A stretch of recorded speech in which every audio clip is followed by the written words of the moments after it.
The sun over the Arizona territory was a merciless, white-hot coin in a sky a bleached blue. It baked the red sandstone of the mesa, making the air shimmer with waves of heat. This was the domain of Lozen, woman whose name was whispered on the desert wind with a mixture of fear and reverence. She was not merely tall. She was a giantess among her people, the Chiricahua Apache, with a frame of whipcord muscle and sinew, honed by a life of relentless hardship. Her strength was the stuff of legend.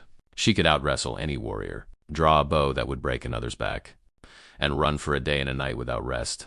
But her true power was not just in her body. It was in her spirit, an unyielding flint that sparked against the world. Men from distant tribes had come, drawn by her fame, seeking to win her as a wife and thereby claim her strength for their own. They challenged her to tests of might. She had thrown them all the Comanche champion, the Navajo runner, the Mexican vaquero. After each victory, she would look down at her defeated, panting suitor, her dark eyes holding not malice, but a profound and lonely certainty. "No man is strong enough for me," she would state, a simple, unassailable truth. It was not a boast. It was a sentence she had been condemned to. Her brother, Victorio, the war chief, watched her with a heavy heart. "Sister," he said one evening as they shared a roasted rabbit, "a warrior needs a companion. A people needs children to carry on our ways. This loneliness you wear is a heavier burden than any rock you can lift." Lozen merely shook her head, her gaze fixed on the distant horizon, where the world of the Apache was being steadily, violently carved away by the white eyes. "My strength is for our people, Victorio, not for a hearth. The man who can stand beside me does not exist. He would need the cunning of the coyote, the heart of the mountain lion, and the patience of the ancient rocks themselves. I have seen only boys pretending to be men." Meanwhile, a 3-day ride to the east, a different kind of loneliness was traversing the Badlands. His name was Elias Thorne, a man who had once worn a Union blue uniform and now wore the trail dust and regret of a cowboy. He was a scout for a cattle drive, a man whose past was a closed book written in a language of sorrow. He was strong, yes, years of breaking. Horses and drive-in steers had seen to that, but his true strength was of a quieter sort. It was in his observant, calm gray eyes that missed nothing, in the patience he exhibited with skittish animals, and in a deep, unspoken code that governed his actions. He sought no glory, only a quiet peace that perpetually eluded him. His path was set on a collision course with Luzens, not by fate, but by greed. A renegade band of scalp hunters, led by a vicious ex-Confederate named Rafe Sutter, had been preying on Apache hunting parties. They believed wrongly that Victorio's band was guarding a canyon of silver. Sutter's plan was simple: capture the chieftain's famous sister, the giantess, use her as bait to draw Victorio into an ambush, and then extract the location of the mythical silver. The trap was set near a place the Apache called the Bones of the Earth, a labyrinthine canyon of spire-like rocks. Sutter's men, armed with repeating rifles, ambushed Lozen's small hunting party. The fight was a whirlwind of violence. Lozen fought like a demon, her knife finding its mark again and again, her arrows singing a song of death. But numbers and bullets began to tell. Seeing her companions fall, she made a fighting retreat, a gash on her arm weeping crimson, leading the remaining scalp hunters on a desperate chase deeper into the canyon, buying time for any survivors to escape and warn the village. It was here, in this chaos of pursuit and survival, that Elias Thorne's path intersected with hers. He was scouting for water for the herd when the distant crack of gunfire, too many and too fast for a hunting party, drew him. He crested a ridge and looked down into the chaos below. He saw the giant woman, a figure of magnificent and ferocious defiance, making her last stand behind a fallen boulder, surrounded by Sutter's men who were closing in for the kill. He saw the glint of a knife meant for a trophy, not a fair fight. And in that moment, Elias Thorne made a choice. It was not a choice for a woman or for an Apache, but against the kind of cowardly injustice that had always curdled his stomach. He didn't charge. He didn't shout. He simply raised his long-range sharps rifle, a weapon known as the Big 50, and with the calm exhalation of a man who knew his business, he fired. The shot was an explosion of sound that echoed through the canyon. It didn't hit a man. It hit the rock next to the lead scalp hunter, sending a shower of stone fragments into his face. The surprise was total.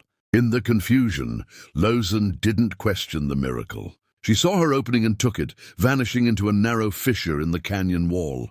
Elias, his position now revealed, spun his horse and melted back into the landscape.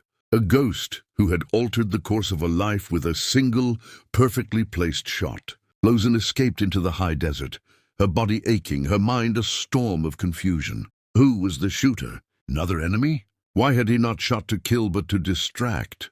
She found a secluded waterhole, a secret known only to her people, and tended to her wound. As she cleansed the gash, she replayed the shot in her mind. It was not luck.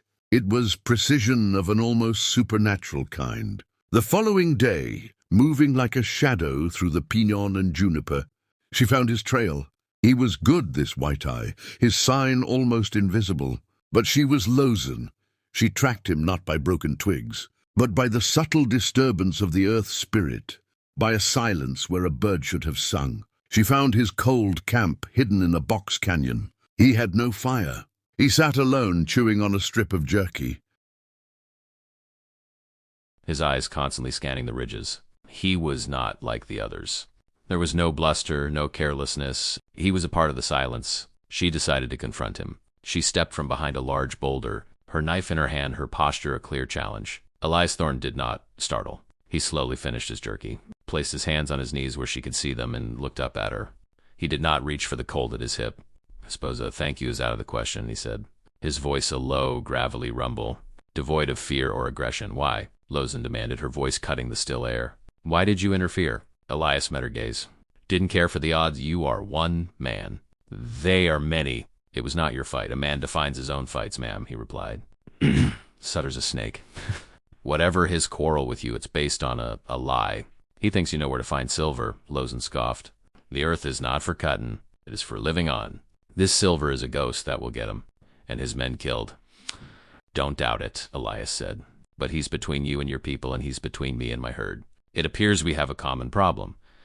And so the most unlikely of alliances was forged, not with words, but with a shared, pragmatic understanding of survival. They began to move, a pair of predators circling a larger, clumsier pack. Lozen was a force of nature, her strength and knowledge of the land absolute. But she soon witnessed a different kind of strength in the cowboy. He couldn't run as far as she could, but he could read the weather in the clouds and knew how to find water in a dry creek bed. He couldn't throw her in a contest of raw power, but she watched him calm a spooked horse with nothing but a whisper and a touch, a display of influence that seemed to her a form of magic. During a tense moment as they watched Sutter's camp from a ridge, Elias pointed out the sentry patterns, predicting the guards' movements with an uncanny accuracy born of a soldier's training. "You see a great deal," Lozen observed, her earlier hostility replaced by a begrudging curiosity. "A man who doesn't see doesn't live long out here," he responded. Or in a war, she heard the old pain in his voice, a landscape of sorrow as vast as her own. They were two solitudes, recognizing a similar depth in the other. The final confrontation came not as a grand battle, but as a masterfully laid trap of their own. Using Lusan's knowledge of a narrow pass and Elias is skilled with explosives, a vestige of his military past, they funneled Sutter's men into a killing zone. The fight was brutal and short. Lozen was a whirlwind of focused fury, a testament to her people's struggle. Elias was a stoic, deadly anchor, his shots measured and efficient, each one saving her from a flanking air attack, each movement a mirror to her own. They fought not as two individuals, but as one entity. Finally, Lozen stood face to face with Rafe Sutter. He was a large, powerful man, sneering, confident in his brute force. He lunged at her, but she was ready. They grappled, a titanic struggle of muscle and will. But Sutter was dirty. He pulled a hidden derringer. As he leveled it, a shot rang out. Elias's bullet took Sutter in the shoulder, spinning him around. It was not the killing blow. That was for Lozen. With a final, mighty surge, she threw Sutter to the ground, disarmed him, and stood over him, her knife at his throat. She looked at Elias, who stood with his smoking pistol, his eyes telling her the choice was hers. This was her justice. With a cold finality, she delivered it. The silence that followed was broken only by the wind. Lozen walked over to Elias, her chest heaving, not from exhaustion, but from the enormity of what had transpired. She looked at this quiet man, who possessed a strength that had nothing to do with the size of his muscles. He was strong enough to be patient, strong enough to be quiet, strong enough to stand with her, not against her. He had not tried to conquer her. He had complimented her. He had filled the spaces where she was not. I was wrong, Lozen said, her voice softer than he had ever heard it. I said no man was strong enough for me. She placed a hand on his chest, over his heart. I did not know that the strongest strength is a quiet one. Elias placed his hand over hers. No more words were needed. The desert and its ancient wisdom had brought two mighty rivers together, and in their confluence a new, unbreakable landscape was born. This story of Lozen and Elias is more than a legend. It's a testament to the fact that true strength comes in many forms. It's a reminder that the most powerful alliances are often born from respect, not domination.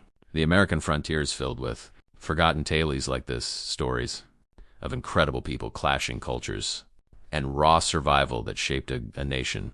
If you were captivated by the journey of the giant Apache woman and the cowboy who redefined strength, then you need to join us. We delve deep into the hidden history of the Wild West, unearthing the epic narratives and the forgotten heroes that textbooks leave out.